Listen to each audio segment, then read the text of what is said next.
खबर में खुश आमदेद। आरफ मीर बड़ी साहब है मेरे साथ, जनाब तैयार मलिक साहब और मैं हूं सैयद काजी। नाज़रीन, अहम खबरें CIA के चीफ ने आज आर्मी चीफ से मुलाकात की। इंडिया से वो तशरीफ़ लाए हैं, इंडिया में भी कुछ उन्होंने मुलाकातें की हैं, मगर आ रहे हैं क्योंकि काम तो इधर से ही कोई मदद इमदाद होनी है। बहुत अजीब हालात ने पलटा खाया। उधर नवाज शरीफ और बड़े स्टाल वार्ड जनाब जावेद लतीफ़ साहब ने कहा है कि नवाज शरीफ साहब वापस आ रहे हैं। वो भी अब हमने जो स्टाल वार्ड्स में गिनते हैं PMLN के ख़ास तौर पर।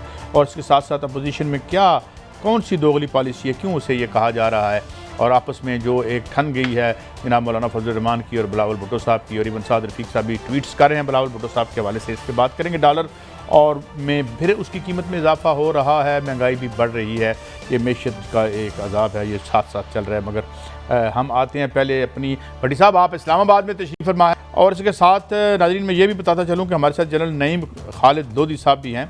Thank you very much for your time. General साहब, मैं आपकी तरफ से शुरू करता हूँ आगाज़ में ही। वालेकुम अस्सलाम, thank you very much for your time. हुजूर ये फरमाएं कि ये मुलाकात कितनी आम है? इंडिया से वो तशरीफ़ ला रहे हैं तो कुछ आदतें बदलनी पड़ रही हैं आजकल अमेरिकन एम्पीरियलिज्म को यहाँ पर। अब हमसे पहले तो हमें डांट डपटी होती थी, तो ये कुछ क्या माहौल बदला है जनरल साहब, और बात क्या हुई है, आप क्या समझते हैं क्या हुई होगी जनरल साहब?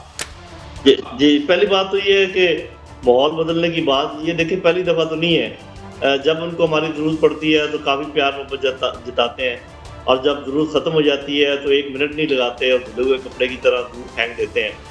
और हमारा ये मसला है कि जब भी वो आते हैं हम फिर उनको जप्पी डाल लेते हैं और भूल जाते हैं कि पिछली दफ़ा क्या हुआ। तो मेरा अपना ख्याल ये देखें, एक तो आपको पता है कि मसला तो अफगानिस्तान ही है और उधर से हिंदुस्तान से होकर आ रहे हैं, तो इसका मतलब ये है कि गंभीर है मामला। अगर सीधा इधर आते तो और बात होती। तो मेरा अपना ख्याल ये अंदाज़ा ही लगा सकते हैं, साफ ज़ाहिर है कि बाकी तो अल्लाह बेहतर जानता है। वो कुछ कहते हैं ना कैरेट्स एंड स्टिक्स दोनों लेकर आए हैं, और मेरे अंदाजे में मैं आपको बता देता हूँ कि कैरेट्स क्या हो सकती हैं और स्टिक क्या है, और फिर मैं ये भी अंदाज़ा लगाऊंगा कि वो क्या कह रहे हैं। देखिए, कैरेट तो उन्होंने ये कहा होगा कि जी FATF से आपको निकाल देते हैं, आपके और कोई अगर IMF के साथ कोई मसाइल हैं उनको हल कर देते हैं, ये जो आपको रेड लिस्ट में किया हुआ है या कोई और इस किस्म का मामला है ये कर देते हैं। और जो स्टिक्स लेकर आए होंगे उन्होंने कहा होगा देखें जिस तरीके की खबरें उड़ी हुई हैं कि जी आपने तालिबान की मदद की है, इसकी बुनियाद पर हम आप पर सैंक्शन भी लगा सकते हैं। और ऐन मुमकिन है, ये मैं अंदाज़ा लगा रहा हूँ, ऐन मुमकिन है उन्होंने ये धमकी भी दी हो कि ये हम आपको मज़ा भी चखा सकते हैं।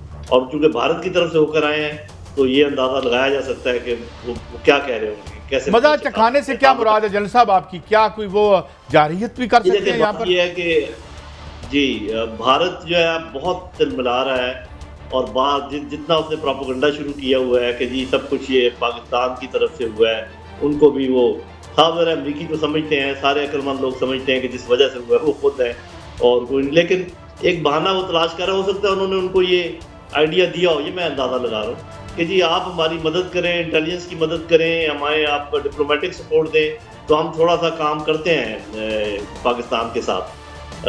लेकिन वो मैं उन लोगों में से हूँ जो कहता हूँ कि भारत को ऐसी शरारत करे तो इंशाल्लाह उसके नतीजे में कश्मीर आज़ाद हो जाएगा और शायद भारत में कुछ हिस्सा भी चला जाए। ये तो खैर बात के बात, तो ये बातें हैं।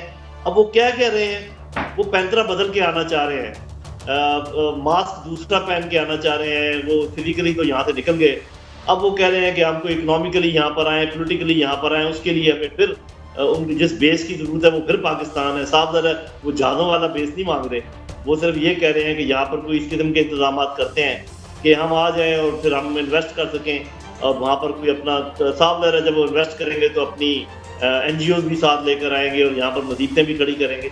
अब देखते हैं कि हम कितना समझे हैं, पुराने चीज़ों से सबक हमने हासिल किया है या नहीं किया, ये एक दफ़ा फिर उसी कुएं में दोबारा गिरने को तैयार है जिसमें से कई बार कुदरत ने हमें निकाला है, हम तो बार बार उसमें गिर जाते हैं। भट्टी साहब, जरा आप भी कुछ सवाल मुझे लगता है पूछना चाह रहे हैं। बिस्मिल्लाहिर्रहमानिर्रहीम। नईम साहब, गुजारिश ये है कि आप जैसे अमेरिका का एक पूरी हिस्ट्री है, वक्त ज़रूरत हमें टिशू की तरह इस्तेमाल किया, जैसे ही उसकी ख्वाहिश के मुताबिक नताइज आए और हमें उसने इग्नोर कर दिया। अब CIA के जो डायरेक्टर साहब आया, भारत होकर आया, उनके भारत के साथ एग्रीमेंट भी बहुत ज़्यादा है। एक तो तरफ आप कह रहे हैं कि थोड़ा सा थ्रेट कर रहे हैं, मैक्सिमम क्या कर सकते हैं हमें क्या भारत हम पे अटैक करने की पोजीशन में है? मैं नहीं समझता कि अमेरिका पे एतमाद किया जा सकता। यकीनन आप बेहतर जानते हैं। क्या मैक्सिमम कर लेंगे अगर हम उनकी रिक्वायरमेंट पूरी नहीं करते, जो उनके सीए के डायरेक्टर हैं, तो क्या पाकिस्तान के खिलाफ वो क्या कर सकते हैं मजीद? जी देखें, सबसे बड़ी बात तो वो ये कर सकते हैं कि आपको FATF में मजीद रखें, आपके ऊपर इक्तिसादी पाबंदियाँ लगा दी जाएँ किसी न किसी तरीके से, आपको मुख्तलिफ ये जो रेड लिस्टें हैं और पुरानी लिस्टें इनमें रखा जाए, इससे आपको काफ़ी तंगी आपके लिए पैदा कर देंगे। और भारत को ये छुट्टी दे दें कि जो पहले आप इनके साथ करते रहे हैं, मैं कुलभूषण की बात कर रहा हूँ, जो वो हमले करते थे अफगानिस्तान की तरफ से, साफ मेरा वहाँ तो इतने तो नहीं हो सकते, लेकिन और जगह हमारा पूरा समंदर है, तो भारत को वो शायद दे सकते हैं कि हम आंखें बंद कर लेंगे, आपने जिन इनके साथ और जो करना है वो बेशक आप करें। तो ये बातें हो सकती हैं। और कोई छोटी मोटी जैसे बॉर्डर स्कर्मिशेस मैं नहीं खतरा, और सवाल आसान कर देता हूँ। जी जी मैं और सवाल नहीं, सब गुजारिश ही है। देखिए, दहशतगर्दी तो अरसा दराज से भारत पाकिस्तान में करा रहा है। उसने दैश के वहाँ ट्रेनिंग कैंप भी खोले हैं, अफगानिस्तान में भी खोले थे।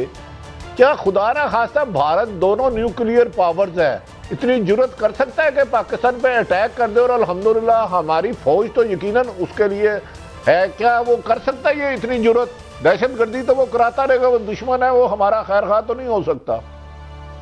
हाँ बिल्कुल, आप सही कह रहे हैं। देखिए, फुल फ्लैश अटैक के तो इम्कानात बहुत कम हैं, लेकिन जब एक सुपर पावर किसी एक साइड के साथ मिल जाए, अगर सुपर पावर भारत के साथ मिल जाए तो भारत हमारे ऊपर अटैक कर सकता है, और सुपर पावर हमारे साथ मिल जाए तो हम भी कर सकते हैं। उसकी वजह मैं आपको बताता हूँ कि ये जो म्यूचुअल डिस्ट्रक्शन के मामलात होते हैं, इसमें जब इंटेलिजेंस बहुत ज़्यादा आपको मिलने लग जाए और आपको पता ये चलाया जा सके कि अब कहाँ का क्या तैयारी हो रही है, तो बहुत आपकी जो है ना इसमें एक कमज़ोरी आ जाती है। तो ये मैं इसको रूल आउट कर रहा हूँ। मैं ये नहीं कह रहा कि कोई कन्वेंशनल अटैक कर सकता है भारत, उसकी इतनी हिम्मत नहीं होगी अल्लाह ताला के फजल करम से, लेकिन और उससे नीचे नीचे बहुत सारी चीज़ें करने की पहले भी करता रहा है हमारे साथ और होती भी रही है। वो सारी चीज़ें अगर आप अपने वेब में दोहरा लें तो सब चीज़ों को रिपीट कर सकता है। तो जनरल साहब, आप क्या समझते हैं ये जो कामयाबी है तालिबान की, इसका ये स्ट्रेस तो नहीं चला गया कि तरीके जो हुर्रियत कश्मीर है उसको एक एनर्जी मिली है, एक नई डायरेक्शन मिली है, कहीं ये प्रेशर तो नहीं है इंडिया पे? देखिए, ये तो कुदरती बात है, ये तो कुदरती बात है कि जब कोई हुर्रियत पसंद लोग हों एक इलाके में और दूसरे इलाके में हुर्रियत पसंद लोग कामयाब हो जाएं, अपने मुल्क को बहुत बड़ी ताकत से आज़ाद कराने में कामयाब हो जाएं, तो हिंदुस्तान तो इतनी बड़ी ताकत है भी नहीं, तो डेफिनेटली उनके दिलों में जज्बे दोबारा फ्रेश हुए होंगे, बलबला बड़ा होगा, इसमें तो कोई शक व शुबे की गुंजाइश नहीं है। और जो मोराल डाउन हुआ होगा मजीद हिंदुस्तानी फौज का और हिंदुस्तान का, वो भी आप ध्यान में रखें। तो मेरा अपना ख्याल तो ये कि ये तो अब सिर्फ वक्त की बात है, टाइम की बात है, कितना टाइम लगता है, कितना देर लगती है, वो तो ज़रूर खड़े होंगे, अपने आगे बढ़ाएंगे। और ये आप देखेंगे कि वो पूरा सीखेंगे इनसे कि इन्होंने क्या किया, कुर्बानियाँ कैसे दी, सब्र कैसे किया, और वो ये आगे बढ़ेगी तहरीक। अच्छा जनरल साहब, एक और क्वेश्चन है, मैं अपनी लर्निंग के लिए चाह रहा हूँ अपना हमारे व्यूअर भी आपसे सुने। अगर हम देखते हैं, जब जापान को देखते हैं, जनूबी कोरिया को देखते हैं, फ़िलिपीन को देखते हैं, ताइवान को देखते हैं, जो अमेरिका के साथ जिन्होंने साथ दिया जंगों में, वो तो बहुत डेवलप हुए, बड़े स्मूथ उनके रिलेशन है। जब मैं पाकिस्तान की हिस्ट्री देखता हूँ तो कोल्ड वार में पाकिस्तान की रियासत अमेरिका के साथ, जहाद अफगानिस्तान हो तो पाकिस्तान की रियासत अमेरिका के साथ, कोल्ड वॉर के बाद ये जो वार अगेंस्ट टेररिज्म है पाकिस्तान की रियासत अमेरिका के साथ, ये लव हेटेड है क्या? मसला क्या है? क्यों यहाँ कहाँ पे हेटेड है, कहाँ पे लव है? मुझे आज तक नहीं समझ आ सकी। देखिए जी, मसला तो बहुत सीधा है। आपका नाम है इस्लामी जमहूरिया पाकिस्तान, काट देना इसमें से इस्लामी, और कल आप कोरिया बन जाएंगे, आप जापान बन जाएंगे, तो ये तो आपने फैसला करना है। और दूसरा ये कि आप एक मुसलमान मुल्क हैं और आप चाहते हैं कि आप आपके पास एटमी हथियार भी हों, ये दूसरी बड़ी बात है। दे देना उनको वापस, आप बड़े खुशहाल हो जाएंगे। मैं मजाक नहीं कर रहा। आप इस्लामी निकाल दें, आप इनसे एटमी बमों से अलग हो जाएं, आप ऐसे ज़बरदस्त सुबह शाम आप खाने खाएंगे और यहाँ पर चमक पैदा हो जाएगी। आपने फैसला करना है कि आपको इस किस्म का मंजूर है कि अपनी हर अहमियत बेचकर और अपनी इज्जत बेचकर आप होना चाहते हैं। कौन मान सुनता है किसकी बात? जापान की बात कोई सुनता है? हालांकि कितना अमीर मुल्क है। कोरिया की बात कोई सुनता है कि कितना अमीर मुल्क है? तो ये बातें, ये जैसे इंसानों की ज़िंदगी में ये सिर्फ मकसद नहीं होता कि खाओ पियो बच्चे पैदा करो तो जाओ। ऐसे ही ये जो कौमों की होती है ज़िंदगी, इसका ये मतलब नहीं होता कि आपको खुशहाल होना चाहिए और रोटी होनी चाहिए खाने के लिए और उसके बाद खाओ पियो और जाओ। पाकिस्तान एक किसी बुनियाद पे खड़ा है। नहीं खाला साहब, मैं इधर रोकूंगा। गुजारिश ये है कि आपने फरमाया कि अपनी इज्जत बेच दो, अपना वकार बेच दो, न्यूक्लियर, तो ऐसी जिंदगी से मौत बेहतर है कि इस्लाम में जद्दोजहद का हुक्म है, जहाद का भी हुक्म है, लेकिन इतने 70 साल कुर्बानी देने के बाद अगर गुलामी की जंजीरें हमने अमेरिका या भारत से पहननी है तो ऐसी जिंदगी का फायदा क्या? ये तो अब मेरा ख्याल है हुकूमत पाकिस्तान को, जैसे आप इशारा कर रहे हैं, अब फैसला करना होगा कि हमने इज्जत की जिंदगी जीना है या गुलामी की जंजीरें बनाए रखना 22 करोड़ अवाम को। जी, मेरा ख्याल है कि हुकूमत का फैसला भी यही है जो आप कह रहे हैं। दूसरा ये कि अवाम का प्रेशर भी बहुत होता है। हुकूमतें बाद का ऐसा काम नहीं कर सकती अगर करना चाहें भी तो मैं समझता हूँ ये हुकूमत ऐसा चाह भी नहीं रही। लेकिन अगर माजी में कभी हुकूमतों ने कोशिश की है कि हम अपने आप को किसी के सर नगू कर दें, हम कश्मीरियों को एक तरफ रख के तजारत शुरू कर दें, इन्होंने भी कोशिश की थी। हम चाहे अवाम चाहें या ना चाहें हम इसराइल को तस्लीम कर लें, तो आपने देखा होगा कि अल्लाह ताला का एक अपना कानून है जो कि चलता रहता है। कोशिशें हुकूमतें करती हैं लेकिन अवाम का दबाव भी होता है और अल्लाह ताला का भी एक प्लान। अच्छा जल साहब, एक और अहम बात, आज फाइनेंशियल टाइम्स ने एक स्टोरी वाशगाफ अंदाज में छपी है जिसमें उन्होंने कहा है कि कैबिनेट के जितने मेंबर्स आए हैं वो तमाम के तमाम एंटी अमेरिकन हैं और कुछ अमेरिका की जो वांटेड मोस्ट वांटेड लिस्ट हैं या टेररिस्ट लिस्ट हैं उसमें भी शामिल हैं।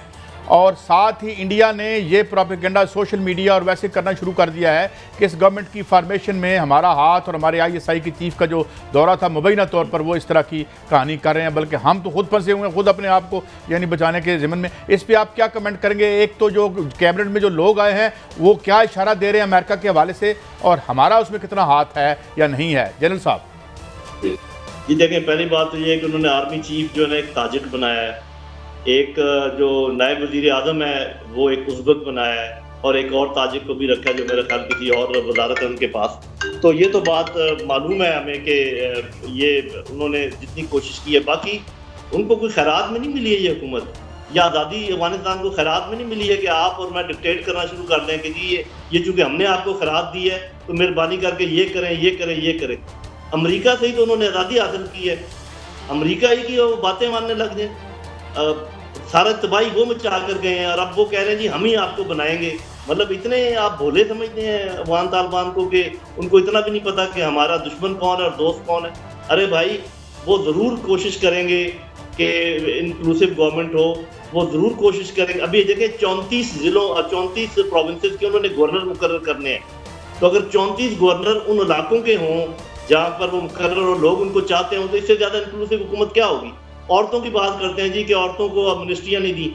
160 मुल्क हैं दुनिया में जिसमें औरतों के पास कोई मिनिस्ट्री नहीं है। कभी आपने बात की है, अमेरिका ने बात की है, यूके ने बात की है? इंक्लूसिव गवर्नमेंट की बात करते हैं। जो असल अमेरिका में रहने वाले लोग हैं वो रेड इंडियंस हैं, कितने हैं उनकी कैबिनेट में? ऑस्ट्रेलिया में जो असल ऑस्ट्रेलवी लोग हैं उनको एबोरिजिन्स कहते हैं, कितने हैं ऑस्ट्रेलवी उसमें कैबिनेट में? कभी किसी ने बात की है इंक्लूसिव गवर्नमेंट? अरे भाई जाओ, उन्होंने आज़ादी हासिल की है अल्लाह ताला के फजल करम से, अपने दौरे बाजू से, वो अपनी मर्जी करेंगे। कोशिश वो यही कर रहे हैं कि ऐसे काम करें जो उनके इंटरनल सपोर्ट भी हो और इंटरनेशनल सपोर्ट भी हो। बाकी अगर तू ये सोचता है कि उनको डिक्टेट करेंगे तो वो ऐसी कौम नहीं है मेरे। अच्छा जनरल साहब, एक और बड़ी अहम, मैं आज खबर देख रहा था कि मैं एक यानी मुख्तसरन अर्ज़ करता हूँ कि जो उन्होंने 11-13 बंदे मारे हैं 29 अगस्त को जो उन्होंने स्ट्राइक की है, उसके जनाजे में से जो रिपोर्ट आई है ये तमाम वो लोग थे जो कि इनकी मदद कर रहे थे और अमेरिकन वीज़े के लिए ये यानी अप्लाई कर रखा था इन्होंने। मगर उस जनाजे पे जो बच्चे खुचे ख़ानदान के लोग थे उनका कहना था हमें तालिबान से इतना ख़तरा नहीं जितना अमेरिका से है और अब हम इनसे लड़ेंगे।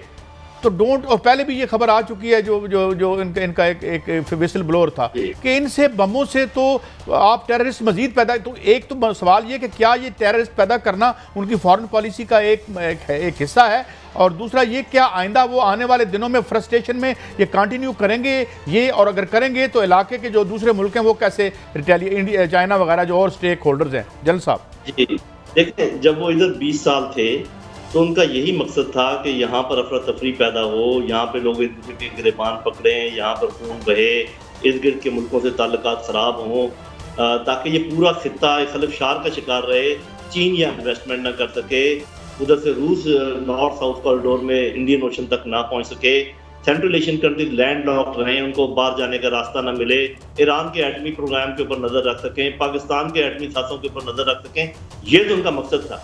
लेकिन वो जब जो काम यहाँ रह के उनको नाकामी होगी करते रहे। अब ये ना आप समझें कि वो कुछ किए बगैर चले गए। 15 साल तक वो कामयाब रहे इन सारी चीज़ों में जो मैंने आपको कहा है। चीन को दूर रखा, रूस को दूर रखा, हमें फंसाए रखा, आपस में लड़ाते रहे, इतना खलबशार पैदा कर दिया। लेकिन खुदा अल्लाह का फजल ऐसा रहा कि हम फिर भी इंटैक्ट रहे और हम चलते रहे। अब वो हमसे दूर चले गए हैं। अब सिर्फ हमारा ये काम है कि उनको दोबारा नज़दीक ना आने दें। वो जो दोबारा जफ्फियाँ डालने के लिए आए हैं, थोड़ा सा ध्यान रखें अगर मुमकिन है तो। अगर समझते हैं कि बिल्कुल हमारे घुटने लगे हुए हैं तो सारी समझ की बात है, सारे दिमाग की सोच है, सारी पावर इधर होती है, इधर इस सोच में होती है। अगर आप यहाँ पर तगड़े हों तो कोई आपको नहीं हिला सकता। ये दिल और दिमाग तगड़ा रखें। बाकी ये जो डॉलर है ये आने जाने चीज़ है, कभी आ जाएंगे कभी चले जाएंगे। अब देखते हैं हमारी लीडरशिप क्या मुजाहरा करती है, कितने अपने आप को समझते हैं कि उन्होंने एक सबक सीखा है जो माजी में हमारे साथ हुआ है। जी भट्टी साहब। कादी साहब जी आप हाँ जी। मैं जितनी जनरल मोहतरम नईम खालिद लोधी साहब की बात मैं समझ पाया हूँ, बीइंग एक पाकिस्तानी, और मुझे फख्र है मैं पाकिस्तानी हूँ। अमेरिका मुनाफिक था, मुनाफिक है, मुनाफकत कर रहा है। ये गले जरूर मिले जो मैं समझ रहा हूँ नईम साहब कह रहे हैं, लेकिन जो गले मिले जोर से उसके पाँव पे पाँव मारे CIA के डायरेक्टर पे, उसकी अपनी चीख निकले जो हमारी चीखें निकलवाने आया है। अब ये वक्त आ गया है कि एक तरफ दुनिया की ताकतवर तरीन फौज बनाए हम 8 लाख की, न्यूक्लियर पावर हो, और दुनिया माने पाकिस्तान की फौज को। अब ये दो रास्ते हैं, एक गुलामी का तो 22 करोड़ अवाम के गले में डाल दे, या इज्जत की जिंदगी अमेरिका के सामने खड़े हो जाए कि जी सिर्फ मुल्की मफाद में फैसला होगा, पाकिस्तान के वकार के लिए फैसला होगा, हम किसी मुल्क के इशारों पर नहीं चलेंगे। क्या नईम साहब मैं ये सही समझाऊं या गलत समझाऊं? ये भट्टी साहब बिल्कुल आप ठीक समझे, और मैं आपको थोड़ा सा अपना असेसमेंट दे देता हूँ कि जो आपने दूसरी बात कही है, इस वक्त पाकिस्तानी फौज और पाकिस्तानी हुकूमत उसी लाइन पर चलेगी, अपनी इज्जत का ख्याल रखेगी, अपने आप को नहीं बेचेगी और उनको नहायत इखलाक के साथ नो कहेगी।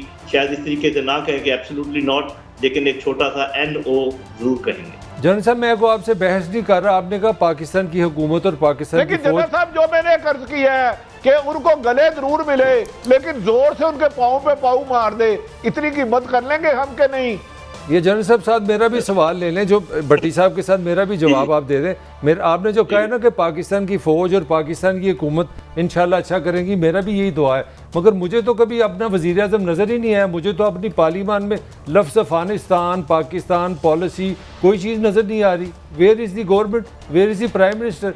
ये आप भट्टी साहब को और मेरा सवाल दोनों को इकट्ठा कर लें। जी, पहली बात तो ये है कि हर चीज़ अपने नतीजे से नापी जाती है। अगर आपको ऐसा लग रहा है कि हालिया दिनों में नताइज बड़े अच्छे निकले हैं, तो आपको यकीन होना चाहिए कि इसका मतलब इसके पीछे जो मुहर्रकात थे वो भी बड़े ठीक थे। तो अगर आपको अगले 2-3 महीनों में फिर लगे अल्लाह ताला के फजल करम से कि नताइज मज़ीद अच्छाई की तरफ जा रहे हैं, तो फिर आप मेरी ये बात मान लीजिएगा कि जिनके हाथ में ये सारे मामलात हैं वो ये सारी बातें समझ रहे हैं जो आप और मैं कर रहे हैं, और इंशाल्लाह उसी लाइन के ऊपर वो चलेंगे। ये जो आप वो जो गले मिलते मिलते ठुड्डा मारने वाली या पाँव रखने वाली बात है, मेरे ख्याल उससे एतराज़ करते हैं, कोई बात नहीं, यही काफ़ी है कि हल्का सा कान में नो कह दें। जी बहुत शुक्रिया जनरल साहब, आपने हमें हमेशा की तरह एनलाइटन किया और बड़े पॉजिटिव नोट पे आपने एंड किया। एक ब्रेक की तरफ हम जा रहे हैं, मगर सवाल ये है कि हम जनरल साहब से क्या पूछें कि वो कहाँ पे हैं? हम पार्लियामेंट से अपने MNA से पूछें यार वो आप किधर होते हैं? आप वो खुद भी तो बता दें अपने कुछ वेयर अबाउट कि वो कहाँ हैं। तो इसलिए ये देखते हैं, एक ब्रेक के बाद हाजिर होते हैं और भी खबरें। नवाज शरीफ साहब आप अब यही खबर हम करेंगे, मियाँ साहब कहाँ हैं, इमरान खान कहाँ हैं, ये किधर खड़े हैं और ये हमारे लिए क्या कर सकते हैं, एक ब्रेक के बाद। Welcome back. भट्टी साहब आप इस्लामाबाद में हैं। मोहतरमा जस्टिस आयशा मलिक साहिबा के हवाले से आज डिसीजन पर नहीं पहुँच सकी और स्प्लिट डिसीजन आया, और अब ये खबरें आ रही हैं कि अब शायद कोई और जो है नॉमिनेशन होगी। तो आप इसको कैसे देखते हैं? इस्लामाबाद में क्या आपकी फीलिंग्स हैं इस ज़मन में, भट्टी साहब? देखिए कादी साहब, मेरे ख्याल में हमें अब बहुत कुछ करने का वक्त है। आयशा मलिक साहब का तो एक मेरा ख्याल है इसमें हमें किसी आईनी माहिर को ले लेते, लेकिन आपको एक खबर दे दूं, आपकी लीडर मरियम नवाज इस वक्त मरी में आला तरीन आईनी माहिरीन और एक अहम तरीन राज को अफशा करने के लिए मुशावरत कर रही है। चलो बाकी खबर छो ना, जरा उस राज वाला आ जाओ। तो मैं ये छोटी सी बात को नहीं, ये बड़ा खौफनाक है काम मेरे वहां पर जलते हैं, क्योंकि इत्तेफाक से जो उस मीटिंग में जा रहे थे साहब, मेरी उनसे मुलाकात हो गई। अच्छा, वो मेरे पुराने आपकी वजह से उनसे सलाम दुआ है, मैं केयर ऑफ कई दफ़ा 20 साल से उनसे मिलता हूँ सईद चो, तो उसने मैं कह सर बड़ी जल्दी में है। इत्तेफाक से उनके हाथ में एक चीज़ मुझे नज़र आई, मैं कह सर ये क्या है? कादी साहब लग रहा है इस मुल्क में वो खेल खेलने जाने लगा है जिसका ये मुल्क मुतम्मल नहीं। तो आयशा मलिक की बात तो बाद में, मुझे लगता है मरियम नवाज कोई बड़ा हंगामे के मूड में आ चुकी हैं, स्पेशली उस बंदे को बुलाया गया। अच्छा भट्टी साहब, और इस वक्त मेरा आपने मुशावरत जारी है। एक आपने खबर दी थी और मैं देखो ना मेरे तो पर जलते हैं, मैं आपका रेफरेंस दूंगा तो मैं बच सकूंगा वरना नहीं बच सकता। आपने कहा था कि लंदन से कोशिशें की जा रही हैं। मुझे तो मारने वाले बड़े तेज हैं आजकल। और बात सुन ले जी, माफी चाहता हूं, आजकल तो हमें फेक न्यूज का वो दर्स देते हैं मुनाफिक जो सारी उम्र फेक रेटिंग चलवाते रहे इस मुल्क में। मैं क्या बताऊं। अब आपके सवाल की तरफ आ जाऊं, मैंने आज उस पर भी कुछ लोगों से मुशावरत की है। ये फेक न्यूज और फेक रेटिंग का बेताज बादशाह, ये बोना सा बड़ा उछल रहा है, इसकी उछल कूद मुझे लग रहा है रुकनी पड़ेगी। भट्टी साहब, वो कहते हैं ना कि ये कौन बोल रहा था खुदा के लहजे में, हैं? ये वक्त किसकी रौनक पे खाक डाल गया, ये कौन बोल रहा था खुदा। ये ऐसे ही होता है वक्त। मैं खबर की तरफ आता हूँ। बहुत बड़े फंड्स के ज़रिए कोशिश की गई नो कॉन्फिडेंस की, जो इस मुल्क में नाकाम होगी कि जनाब जो खरीदो जो आपने खबर दी थी, मैं हल्की सी खबर दे, मैंने सुना है कि वो डाइवर्ट अब किसी और तरफ किए जा रहे हैं कि जनाब यहाँ पे असी ना खेडांगे तो ना खेडन देंगे, एनार्की करवावांगे। सवाल मेरा ये है, एनार्की की ये कोशिश, माल और दौलत की ये फरावानी और साथ ही सोशल बेस का ना होना, ये तो कुट खान दी निशानियां नहीं भट्टी साहब? काजी साहब, मैं मेरी इंफॉर्मेशन के मुताबिक तरदीद करना, मुस्लिम लीग नून, नवाज शरीफ साहब, मोहतरम मरियम नवाज और फजलुर रहमान इतने डेस्परेट हो चुके हैं, इतने डेस्परेट हो चुके हैं। और बदकिस्मती है, मैं यकीन से कहता हूं वज़ीर आज़म इमरान खान को नहीं एहसास वो क्या प्लानिंग कर रहे हैं। मैं 2-3 लोगों से मिलने के बाद, बीइंग एक छोटा सा जर्नलिस्ट, एक रिपोर्टर, मुझे समझ में नहीं आ रही वज़ीर आज़म इमरान खान ख्वाबों की दुनिया से क्यों नहीं निकल रहे, उनके मतहत उन्हें क्यों नहीं बता रहे वो क्या खेल खेलने जा रहे हैं। अच्छा भट्टी साहब, फॉरेन फंडिंग और दूसरी बात, भट्टी साहब एक सवाल मैं बीच में बड़ी स्टोरी है, मैं इसी पे रहूंगा। सोच नहीं सकते गैर मुल्की ताकतें पाकिस्तान के कुछ लोगों के साथ फुल राब्ते में हैं। मुझे 2-3 बातें मैं बड़ा डर के खौफ के सेंसर करके कर रहा हूं, जिनके जरिए पैसा और प्लानिंग बाहर हो रही है, इंप्लीमेंटेशन पाकिस्तान में होगी और वो अच्छी नहीं होगी। भट्टी साहब, ये जो देखें ना, CIA के चीफ भी आए हुए हैं, बाहर से लॉबिंग भी हो रही है, तो इन सब के कुछ डांडे मिलते हैं या अब ये जावेद लतीफ़ साहब ने भी कुछ कहा है, मैं सुनवा देता हूं फिर आगे बढ़ते हैं। जी जावेद लतीफ़ साहब क्या कह रहे हैं, सुनाएं। नवाज शरीफ फिर आ रहा है और नवाज शरीफ इसी साल आ रहा है और नवाज शरीफ को ये 4थी दफा प्राइम मिनिस्टर मुंतखब होने देंगे। जी भट्टी साहब, ये जावेद लतीफ़ साहब ने यानी एक बहुत बड़ी देवकामत शख्सियत ने ये कह दिया है, तो फिर उन्हें सन बनाना पड़ेगा। कायद साहब, एक तो जावेद लतीफ़ साहब को मैं बरतानिया दौर का जानता हूं, बरतानिया दौर का। आज जो नैब ने बुलाया है ना, मुझे तो इस नैब और पाकिस्तान के मैप की ही समझ नहीं आती ये किस डायरेक्शन में जा रहा है। आपको खबर दे दूं, और ये आने वाले वक्त में इंशाअल्लाह ताला, अल्लाह ऊपर है ना और अल्लाह ही हक है, दुनिया में कोई ताकत अल्लाह नहीं बन सकती, अल्लाह सर कर रहा है। इस वक्त मुस्लिम लीग नून ना नून लीग पे इंसार कर रही है, ना पाकिस्तान अवाम पे इंसार कर रही है। वो गैर मुल्की ताकतों का एजेंडा चला रही है। कुछ लोग पूरी नून लीग नहीं, इसी बेस पे ये ना जवेद है ना लतीफ़ है, इन्होंने ये कहा है और इसके पीछे उनसे ये कहलवाया गया है। ये लफ्ज़ उनके नहीं है, वो तो अपनी मर्जी से नवाज शरीफ का नाम पूरा नहीं ले सकते। ये अब आपके अदारों को जागना होगा। और भाई फेक न्यूज़ को छोड़ दो, फेक रेटिंग के बादशाह, असल मुल्क की सलामती की तरफ आओ। मुल्क के खिलाफ घरौने खेल खेले जा रहे हैं, इंशाल्लाह नाकाम होंगे। कादी साहब, ये जवेद लतीफ़ नहीं कह सकते कि नवाज शरीफ आ रहे हैं। मैं आपको पूरा कह रहा हूं ना, जवेद लतीफ़ हमारे बरतानिया दौर के दोस्त है। ये ख्वाजा साद रफीक की अक्सर प्रेस कॉन्फ्रेंस बुकशुक करते थे। बड़े अच्छे आदमी हैं, बड़े माशाल्लाह वो अमीर कबीर आदमी है, अल्लाह ताला उन्हें और दे। वो शेखुपुरा में एक इलेक्शन हुआ था, वो एमएनए में जवेद लतीफ़ की बात नहीं कर रहा। 5 वोटों में एक मोटरसाइकिल बांटी थी, 40 करोड़ से ज्यादा एक आदमी ने लगाया था। तो आपका मतलब है पैसा ऐसे ही आ जाता है। देखिए सर भाई, अल्लाह करम करता है ना, बंदा बैंक में बैठ के चाय का वेट करता रहता है, फिर अल्लाह ना दे रहा। अच्छा भट्टी साहब, ये मुझे बताएं, मैंने आपको सुनाना नहीं, मैं किसी एक एमएनए का नाम नहीं ले रहा। 50 करोड़ रुपया जो इलेक्शन पे लगाता है उसको बहुत ज्यादा सपोर्ट होती है। कहां जमहूरियत का हुसन है भट्टी साहब, ये जो सुराख है ये खतरनाक है। ये जमहूरियत का हुसन है। मैं इधर आपको जमहूरियत है, अगर ये इसका हुसन है तो मोहम्मद जुबैर साहब का एक शॉट सुनवा दूं, और पहले आपस में फैसला कर लो, फिर किसी और पास अटैक। कादी साहब, मलक साहब मुस्कुरा रहे हैं, मलक साहब लड़ने लगेंगे। ये वैसी जमहूरियत का हुसन है। एक मलक साहब जैसा बड़ा हुसन मिजाज कहीं जा रहा था, उसे रास्ते में एक खातून मिल गई। वो बड़ी कशिश चेहरा था, वो देखने लग पड़ा, इंप्रेस हुआ कि यार अल्लाह की नेमत है। जब उसने नीचे देखा तो वो चुड़ैल थी, उसके पाँव टेढ़े थे। तो मुझे जमहूरियत चाहिए, चुड़ैल नहीं। अल्लाह करेगा हमें चुड़ैलों से निजात, और जमहूरियत से हमें अल्लाह शाद और आबाद रखे। भट्टी साहब, दुनिया तो दश्ते इम्कान है, फिलहाल तो शी इज़ अ कॉन्विक्ट। और दूसरी बात यह कि पार्टी के सदर जो है वो जनाब शहबाज शरीफ साहब हैं, तो लीडरशिप क्या डिसाइड करेगी? यानी वो जो कन्विक्टेड बाहर बैठे हैं और वो जो क्या है इश्तिहारी हैं। अच्छा काजी साहब, गुजारिश ये है, आप मुझसे ज्यादा साहिब इल्म है। पार्टी के सदर, एक रावलपिंडी में भी सदर बाजार है, एक लाहौर में भी सदर है, एक कराची में भी सदर बाजार है।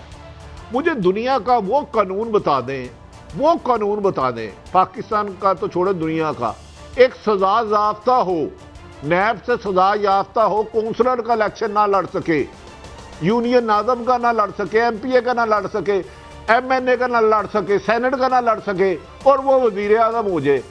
ये जादू की छड़ी कैसे ही है? इसे कौन हिला रहा है? मैंने कुछ इशारे दिए थे, इमरान खां के साथ भी तो हो रहा है। पंजाबी च कहते हो ना, इमरान खां भी एक दिन कहेगा उस्ताद तू बड़ा उस्ताद निकले हैं। अच्छा भट्टी साहब, मैं बातें मैं आपने बहुत बड़ी खबर दी है। मलिक साहब ये फरमाया, आप बड़ी देर से खामोश हैं। एक कुछ बहुत बड़ा ऐसा राज या इंटरनेशनल एस्टेब्लिशमेंट जो है, अब वो अभी आप जल साहब थे, वो तरले करते फिरते हैं कि यार हमारे यहाँ मफादात पे कुछ ख्याल कर लो, और एक तरफ से इतना अटैक ऊपर से आना। आप समझते हैं कि मरीम साहिबा को या नवाज शरीफ साहब को कोई ऐसे राज, कोई ऐसी वीडियो, कोई ऐसी चीज़ है जो बहराह रास्त वज़ीर आज़म उसमें ले जाएगी? देखिए, ये तो उनको पता होगा, मगर वो तो कल भी थोड़ी सी हमने इस पर डिस्कशन की थी कि वो इदारों को चाहे अदालत में लेके जाना। भट्टी साहब ने तो आपको सारी इनसाइट दे दी है, मरी भी ले गई और बता भी दिया हो क्या रहा है।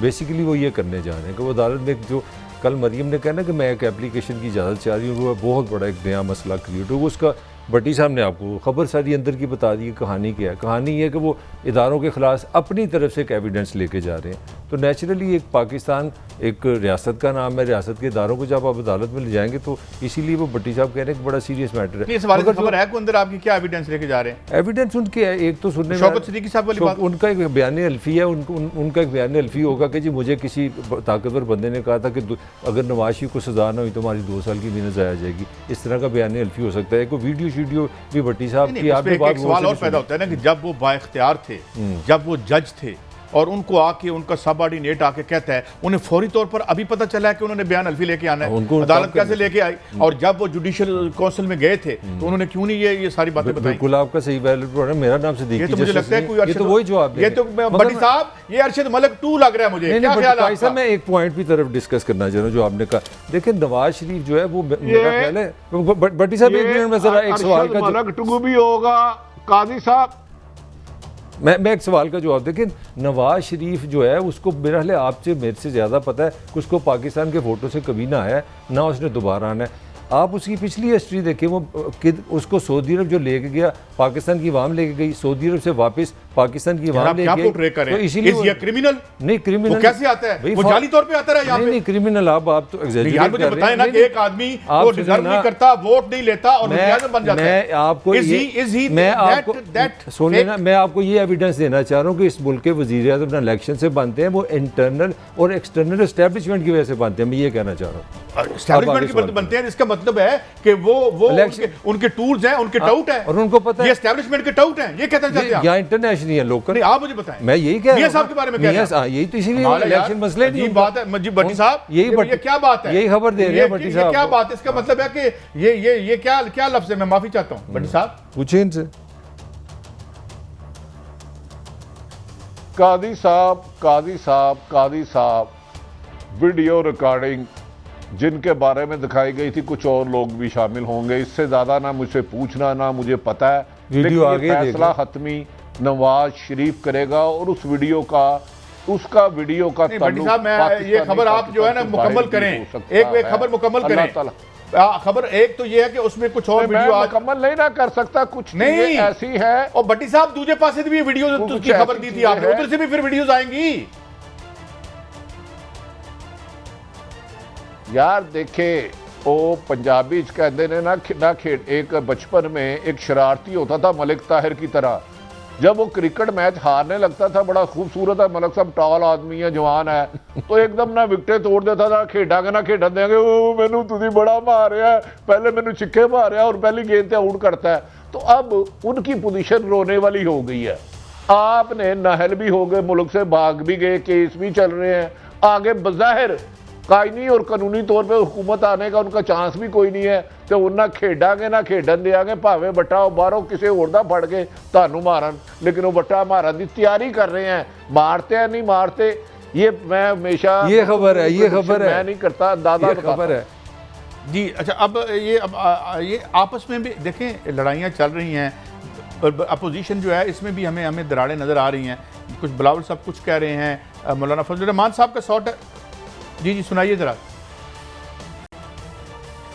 ये दोगला पॉलिसी नहीं चलेगा।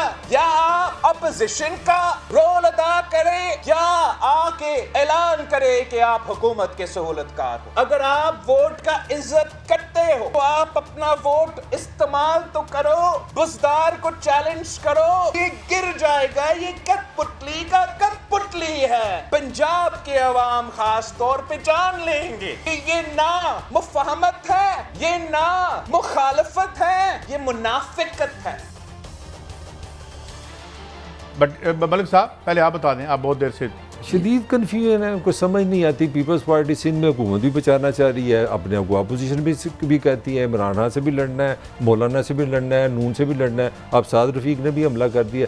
मैं समझता हूँ इमरान खान अगर मस्जिद में 5 दफ़ा नमाज़ पढ़ के भी दुआ करें ना कि अल्लाह भी मुझे ऐसी अपोजिशन दे, तो वो ये बनती है। इनकी तो आपस में एक सुर नहीं बनती। मौलाना हर वक्त पीपल्स पार्टी के खिलाफ है। अच्छा, मुझे पता है इसमें अवाम किधर गई है, पाकिस्तान की लोग किधर गए हैं। अच्छा, पीपल्स पार्टी के झंडे में कोई नहीं है, नून के झंडे पे कोई नहीं है, मौलाना के झंडे पे कोई नहीं है। अच्छा ये देखिए, जनाब मोहतरम ख्वाजा साद रफ़ीक साहब कह रहे हैं कि बिलावल भुट्टो इस साल तक ना जाएं, वापस लौटना पड़ा तो मुश्किल होगी। सहूलतकारी पर बात हुई तो दूर तक जाएगी, दौड़ने की नहीं जोड़ने की बात करें। अपोजिशन का लॉन्ग टर्म में तादवी निजात का रास्ता है, अगले इक़्तिदार में हिस्सा मिलने की बातें लॉलीपॉप हैं। आपका मुकाबला हमसे नहीं है, माजी की गलती ना दोहराएं। अच्छा, आप वो कह रहे हैं कि तोड़ने की नहीं जोड़ने की, भट्टी साहब वो कहते हैं तोड़ने की नहीं जोड़ने की बात करें। साहबा जो मरी में गई हैं, मरियम साहब जो मरियम में गई हैं, वो जोड़ने के लिए गई हैं या तोड़ने के लिए गई हैं?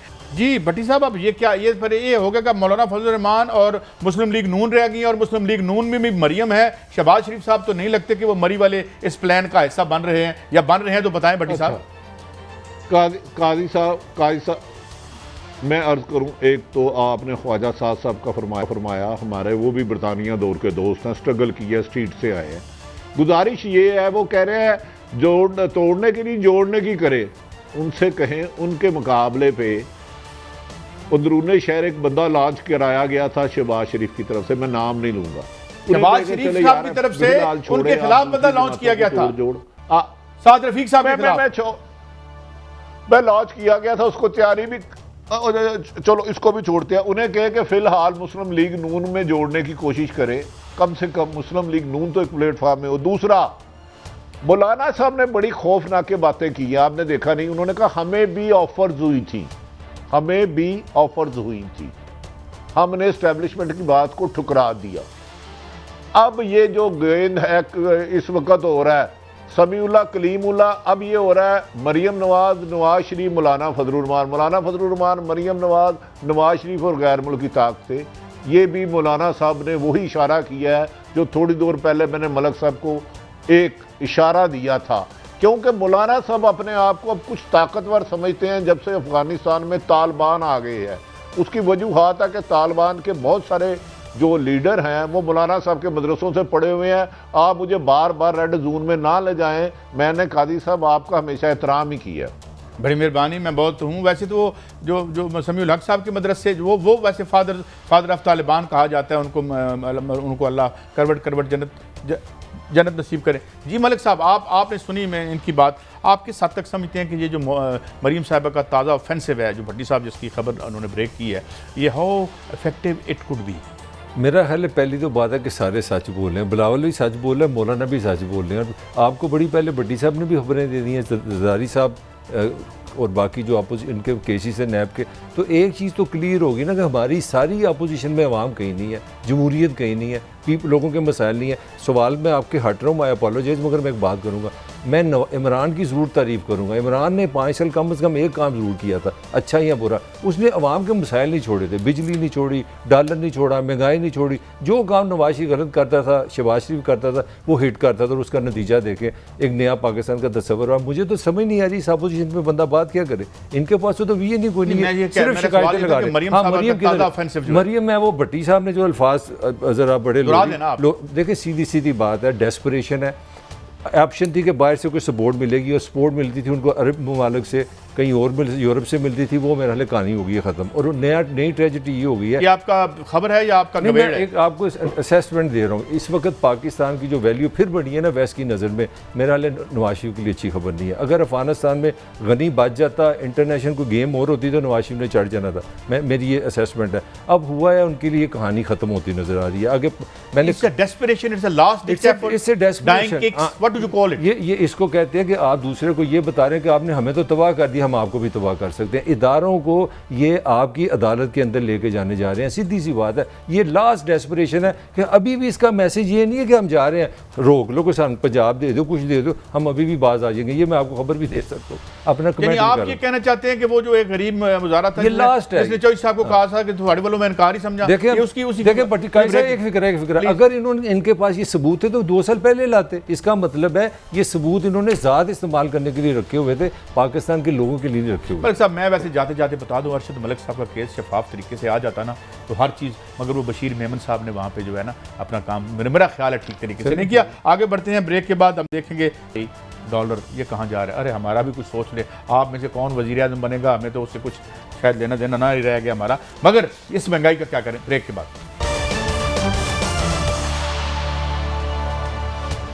Welcome back. भट्टी साहब, पंजाब में जो गुड गवर्नेंस की और ये जो है कहा जाता है बड़े इश्यूज़ हैं, उसके बाद पहले आपको सुनाता हूँ जो चौहान साहब ने कहा, कुछ बातें की हैं हमारे जो वज़ीर हैं सूबाई, तो उनकी जरा बात सुन लें तो फिर आगे बढ़ते हैं और फिर देखते हैं परवेज़ इलाही साहब क्या कह रहे हैं। जी सुनाएं। शहबाज शरीफ जूतियों की खाक बराबर भी नहीं है सरदार उस्मान बुज़दार साहब के। ये भी सुन लें, ये लीडिंग आप जनाब ब्रेकिंग न्यूज लगा दें, ये फैक्ट्स एंड फिगर्स की रोशनी में, वो महाकरप्ट जिसने 17,500 अरब रुपया उड़ा दिया सिर्फ डॉक्यूमेंटेड, और पता नहीं कितने हजार अरब रुपया उन्होंने नॉन डॉक्यूमेंटेड उड़ाया हो, वो आके दावा करें, उसके तर्जमान आके उस्मान बुज़दार साहब के ऊपर उंगली उठाए। बड़ी साहब, मेरा सवाल आपसे ये है कि ये ठीक है शहबाज शरीफ ने जो किया वो सबके सामने है, अरे भाई आप उसका जवाब वो है नहीं है, और लफ्ज़ जो इस्तेमाल किए हैं वो भी, सवाल ये है कि आप अपनी परफॉर्मेंस दें। उसका पता है, मुझे नहीं, बच्चे को पंजाब में पता है उन्होंने यहाँ क्या किया है, but what are you doing, this is the question. हम उनके वो जवाब दे इलादा हैं, क्या समझते हैं आप? कादी साहब, नहायत एहतराम से, ये मैं फयाज चौहान साहब जूतों के बराबर भी नहीं है शहबाज शरीफ बुज़दार के। ये नामुनासिब अल्फाज है और इन्हें वापस ले लेना चाहिए अगर मुनासिब समझे। 3 दफ़ा वो वज़ीर आला रहे हैं, वो कहते हैं कि उनकी जूतों के बराबर। मुझे बड़ा दुख हुआ, मैं शहबाज शरीफ साहब काबिल एहतराम है, वज़ार साहब भी। इमरान खान साहब कहते हैं मैं करप्शन और उसके खिलाफ, कब्जा ग्रुप के खिलाफ जहाद कर रहा हूँ। बातें तो ये सारी अच्छी हैं।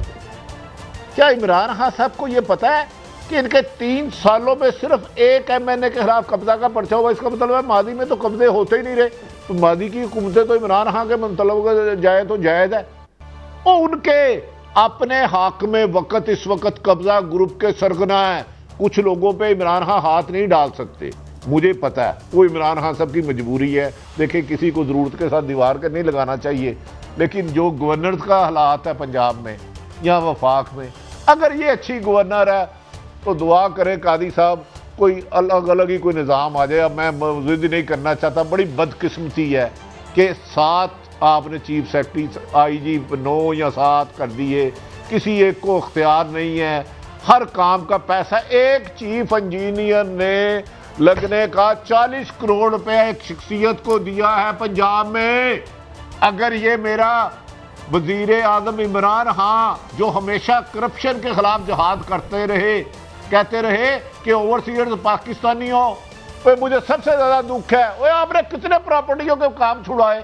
आपके अफसर, आपके वजीर, आपके MPA पार्टनर है कब्जा ग्रुप। काजी साहब याद रख लें, जब तक आपकी पुष्टपनाही, बेशक वो साफी है या तगड़ा हुक्मरान नहीं है, अफसर नहीं है, कब्जा 1 इंच पे नहीं हो सकता।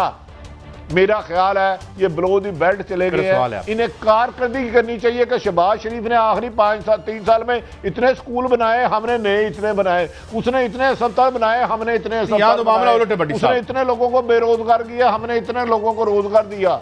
भट्टी साहब, एक अजीब डिस्कोर्स है, मलिक साहब मुझे गाइड करें कि वो ये कि जहाँ कल भी मैं मोहित साहब के प्रोग्राम में था तो इन्होंने इल्ज़ाम लगे इधर से कि आपने ये कर रहे हैं, उनका वो भी ये कर रहे हैं। ये जो एक है कि शहबाज शरीफ साहब की परफॉर्मेंस ऐसी थी, हम बड़े नेक आ गए हैं।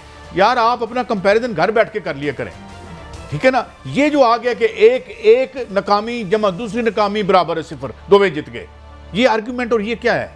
ये सिंपल बात है। देखें, जिस ज़मीन पे हम बैठे हैं पंजाब में, ये करोड़ों साल से ये फिक्र है कि जब अपना चन्न चढ़ता है सबको नज़र आ जाता है।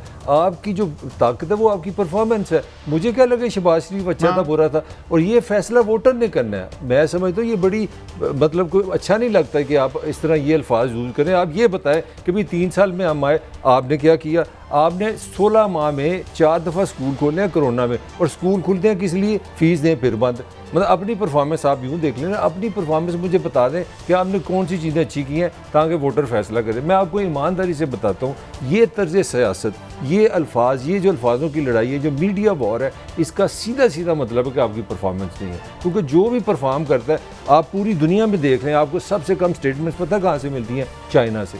चाइना से कभी आपको नहीं मिलेगा। टांगे तोड़ देंगे, कब्जा कर देंगे, काबल को कर देंगे, नहीं जो भी है मेरा, मगर उनकी परफॉर्मेंस देखो, टांगा नहीं तोड़ दे, वो तुम्हारे पैसे नाल तुम्हारी गोली खरीद के आपको शूट कर देते हैं। अगर आप मेरा पॉइंट ये है कि आपकी परफॉर्मेंस बोलती है। परफॉर्मेंस ये है PTI की, ये जो पाकिस्तान को नया बनाने आती है, इन्होंने नया पाकिस्तान बना दिया। इस पे मैं एग्री करता हूँ। किस तरह बनाया? 3 साल में चीनी 55 रुपए की थी, आए थे, नया पाकिस्तान में 106 की कर दी। घी था 170 रुपये का, ये आम आदमी का पाकिस्तान 170 से हो गया 343 रुपये। आटा जो 20 किलो का थैला था वो 750 रुपये का था, वो हो गया 1200 रुपये का। पेट्रोल था 87 का, वो हो गया 120 रुपए का। ये बना है। लेकिन मलिक साहब मुझे बात बताएं, ये जितनी प्राइसेस बाकी कोई गुफ्तगू नहीं है, जितनी प्राइसेस आप बता रहे हैं, यहाँ पे मियाँ साहब के दौर में भी 130-40 पे जाती है। ये मार्केट पे तो हुकूमत का कंट्रोल ही कोई नहीं है। यही पेट्रोल हम कितने का खरीदते रहे हैं? ऊपर जाता है, नीचे जाता है, इंटरनेशनल फोर्सेज हैं। जब आप देखें ना, कल इन्होंने इश्तिहार दिया पंजाब ने ना, पंजाब हुकूमत में इमरान साहब का भी तस्वीर है और CM की तस्वीर है। इमरान खान ऑन रिकॉर्ड है जब अपोजिशन में थे कि ये सरकारी पैसे होते हैं, ये अवाम के पैसे होते हैं, इस पर इश्तिहारत नहीं आने चाहिए। आपकी अदालत ने भी रोका हुआ है। मगर इमरान खान ने अनफॉर्चुनेटली हर चीज़ अपोजिशन में कही हुई है कि डॉलर महंगा होता है तो चोरी होती है, बिजली महंगी होती है। एक बात तो माने ना, फिर आप कंपैरिजन की तरफ ले आए हैं। नहीं, उन्होंने तो 55 अरब रुपया साल का बांटा था, तो वो भी लुटेरे 55 अरब बांट के, तो फिर रोज गलत साइन बनता था कि ये भी मनसूबा, वो एक अलग कहानी है। इन्होंने गलत किया, उन्होंने तो मीडिया तबाह कर दिया। 5 साल का था वो, 5 साल के में 55 बिलियन उन्होंने दिया और उसका नतीजा भी लिया। मीडिया स्क्रीनों पे हर चीज अच्छी थी, जो अखबारों की सुर्खियां थी उसमें पाकिस्तान अमेरिका को पीछे छोड़ गया मैंने था। महंगाई की फिगर दी है, झूठ बताया आपको? सही कह रहे हैं आम आदमी से पूछ यार, लें, मैं तो ये कैमरा मैन से पूछ लें। मैं तो ये कह रहा हूँ कि ये महंगाई 130 रुपए की पहले भी हुई है। तो तब वो भी इसका गलत मतलब थी। ये है कि वो भी गलत थी। हुकूमतों का प्राइसेस पे कंट्रोल ही नहीं है। तो गलत बात है ना, हमें तो वज़ीर आज़म नहीं कहना, हमने तो उसके पास मेरी बात सुने, टैरिफ आपने खत्म कर दी, टैरिफ आपने खत्म कर दिए, टैक्स आप नहीं लेते। भाई साहब एक फिक्र है, मैं ईमानदारी से समझता हूँ आम आदमी को टैरिफ, IMF, PMF, CMF किसी चीज़ से कोई गरज नहीं, बजट डेफिसिट ये वो, उसको एक चीज़ से गरज है, उसके बच्चे को नौकरी मिल रही है और महंगाई ना हो, इससे ज़्यादा उसका पाकिस्तान से कोई रिश्ता नहीं है। अब आप लेकिन कोई ऐसा दौर जिसमें बहुत ही दूध और शहद की नहरें बही हों? कोई दौर नहीं है, इक्को जाए सारे इक्को जी। जी भट्टी साहब आपका टेक अप। काजी साहब जिहो जे गान वाले बजान वाले, मेरा ख्याल है इमरान खान साहब के पास वक्त कम है, जो उन्होंने अवाम से वादे किए थे खुदारा पूरे करे, उनकी आस्तीन में बहुत सांप है। मुझे कुछ ऐसी इतलात मिली हैं कि इमरान खान साहब होप थी, इमरान खान साहब जागे, बुराइयों का मुकाबला ना करें, अच्छाइयों का मुकाबला करें और अवाम के लिए काम करें, सियासत के एक दूसरे के दस्तों गिरेबा होना छोड़ दें। अगर अवाम खुशहाल होगी तो मुल्क खुशहाल बट साहब मुझे I have to leave it there, हफ्ते का आखिरी प्रोग्राम। अदरवाइज एक फिक्रा क्या कि हम आपसे इजाज़त अगले हफ्ते में मिलेंगे कि जब हम कहते हैं ना कि कुएं में से कुत्ता निकालें, इस निज़ाम को बदलें और इस निज़ाम पे जो कब्जे हैं वो छुड़वाएं और छुड़वाएं और पार्लियामान साफ सुथरी और शफाफ करें, वो इन चोरों को डिफेंड ना करते फिर और इन कार्टल्स को जो है वो रिप्रेजेंट ना करते फिर। इसके अलावा इसका कोई हल नहीं है। इजाज़त, अल्लाह हाफ़िज़।